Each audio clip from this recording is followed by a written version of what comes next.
आज हमारे साथ गौरव जी जुड़ चुके हैं। गौरव जी कैसे हैं आप? बहुत ही बढ़िया राकेश जी, आप कैसे हैं? बस दुआ है आपकी। और आज शहीदी दिवस है और उस पर हम आपसे आज बातचीत करेंगे।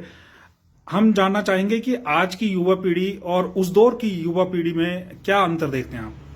तो पहले तो शहीदों को नमन। भगत सिंह, राजगुरु, सुखदेव को आज के दिन फांसी हुई थी शाम के समय, और उनकी जो फांसी थी वो अगले दिन होनी थी, लेकिन इतना डर था उस समय की जो ब्रिटिश गवर्नमेंट थी तो कि भीड़ इकट्ठी ना हो जाए, कोई छुड़ा के ना ले जाए, उन्होंने पहले ही फांसी दी। और आज के युवाओं की और उस टाइम के युवाओं की बात करें तो आज मैं देख रहा था कि फेसबुक में, व्हाट्सएप में लोगों ने बहुत स्टेटस लगाए हैं शहीदी दिवस पर, भगत सिंह के, राजगुरु के, सुखदेव पे। लेकिन वो भगत सिंह को तो मानते हैं लेकिन उनकी बातों को नहीं मान पाएंगे जो उनके विचार थे।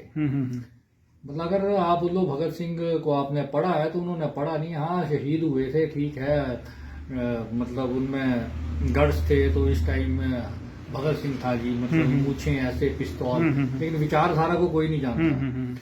तो उस टाइम का युवा जो था वो सोच रखता था, उस टाइम का नेता भी सोच रखता था। आजकल कुछ ऐसा नहीं है। आजकल 1-2% युवा होंगे जो सोच रखते हैं।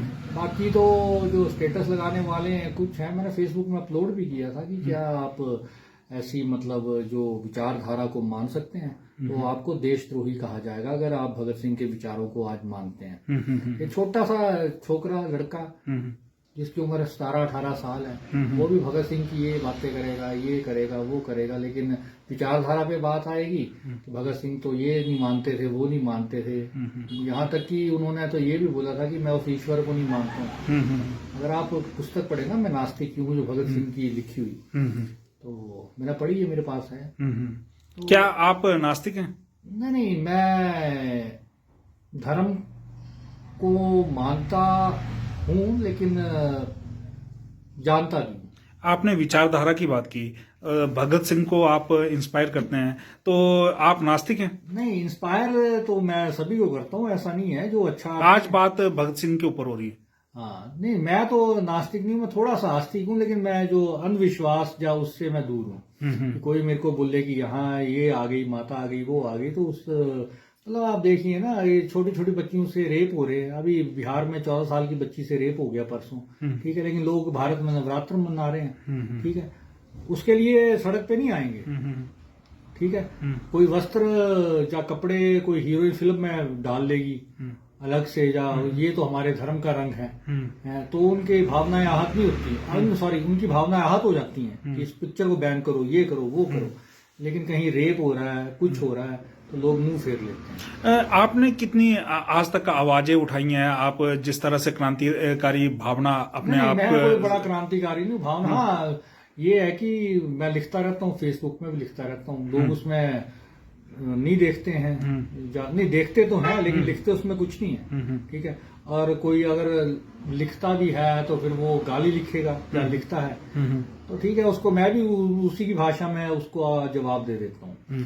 पहले पढ़िए ना आज के टाइम की जो परिस्थितियां हैं उसको आप किस तरह से देखते हैं और क्या आप बदलाव चाहते हैं? देखो, 2026 लग पड़ा है, लेकिन उस टाइम का जो युवा था, जो 1931 का, ये वो ऐसे वैसे पढ़े लिखे लोग थे, खुद सोचते थे। कुछ लोग पढ़े लिखे थे उस टाइम, साक्षरता दर इतनी भी नहीं थी, लेकिन कहते हैं कि हमारे बुजुर्ग भी जो थे वो ठीक है, भगवान को मानते थे, मानना चाहिए। और मतलब आप आज ये है कि आप फोर्स कर रहे हैं कि नहीं हमारा ही धर्म मानो, कोई दूसरा धर्म है वो भी कह रहा है नहीं हमारा धर्म मानो। मतलब ठीक है, धर्म मानना ठीक है, उसकी अपनी आस्था है, जैसे मर्जी करे, लेकिन आप अपना धर्म किसी दूसरे के धर्म में मत घुसाओ ना। अब मेरी किसी उस वक्त की जो क्रांतिकारी सोच थी और आज की वक्त की बात की जाए तो सोशल मीडिया आपके हाथ में है, तो आप आज के दौर की ताकत को और उस दौर की ताकत को किस तरह से देखते हैं? देखो, आज ताकत ज्यादा है सोशल मीडिया के माध्यम से, लेकिन उस समय भी जो ये क्रांतिकारी थे उस टाइम भी अपने पत्रों के माध्यम से पर्चे बांटते थे, ठीक है, और वो लोगों तक बात पहुंचती थी, तो वो मतलब इतना उस टाइम फैल जाता था, ठीक है। आज क्या है, आज कोई छोटे मोटे नेता सोशल मीडिया में कोई यूट्यूबर है बन जा रहा है। उस टाइम कोई सोशल मीडिया नहीं था उस टाइम। गांधी थे, भगत सिंह थे, लेकिन पूरा इंडिया फॉरेन उनको जानता था। देखिए उस वक्त इम्पैक्ट होता था और आज सोशल मीडिया होने के बावजूद ये उतना इम्पैक्ट क्यों नहीं दिख रहा है? इम्पैक्ट नहीं है, ये सोशल मीडिया ने लोगों को मतलब सोशल मीडिया ने ही लोगों को जो है इसमें डाला हुआ है कि ये मानो, ये मत खाओ, वो खाओ, ये मत खाओ, आज ये बार है, आज ये नहीं करना है, आज वो नहीं करना है। तो जो युवा जो होना चाहिए वो उसमें युवा जैसा वो होना चाहिए। ठीक है, आप एक बच्चा पैदा होता है, ठीक है, एक एग्जांपल दे रहा हूँ, उसको वो किसी भी धर्म में पैदा हो रहा है, चाहे मुस्लिम, चाहे क्रिश्चियन, चाहे हिंदू धर्म में, चाहे बौद्ध में, मतलब परिवार में पैदा हो रहा है। उसको आप कुछ मत सिखाओ, 18 साल बाद वो खुद सोचेगा, उसको मंदिर मत ले जाओ, मस्जिद मत ले जाओ, 18 साल बाद वो खुद सोचेगा मैं किस तरफ जाऊं। हमने उसको बताया नहीं, हमें बता रहे हैं ना बचपन से, इसको मानो, उसको मानो।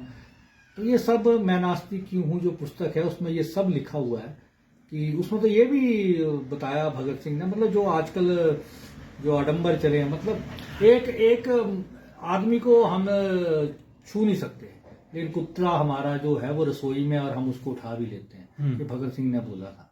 तो ये बड़े चीजें आज का युवा देश के बारे में क्यों नहीं सोच रहा, वो क्यों उलझा हुआ है इस दौर में, क्या आप मानते हैं? देखो, जो देश के बारे में सोचता है उसको देशद्रोही बोला जाता है आज के दौर में। मेरा मानना ये है, जो 2014 से पहले जिस सरकार का विरोध करते थे उस सरकार ने उनको कभी देशद्रोही नहीं बोला। ठीक है, और मैं प्रश्न भूल गया आपका।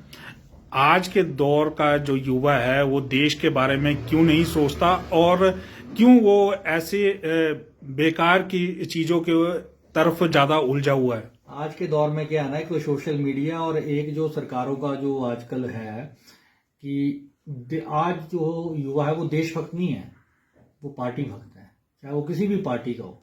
ठीक है, ये मेरी पार्टी, वो मेरी पार्टी, यही है। चलिए इस बातचीत को यहीं पे विराम देते हैं। आपसे गौरव जी आज बातचीत की, शुक्रिया बहुत बहुत। आपका भी शुक्रिया।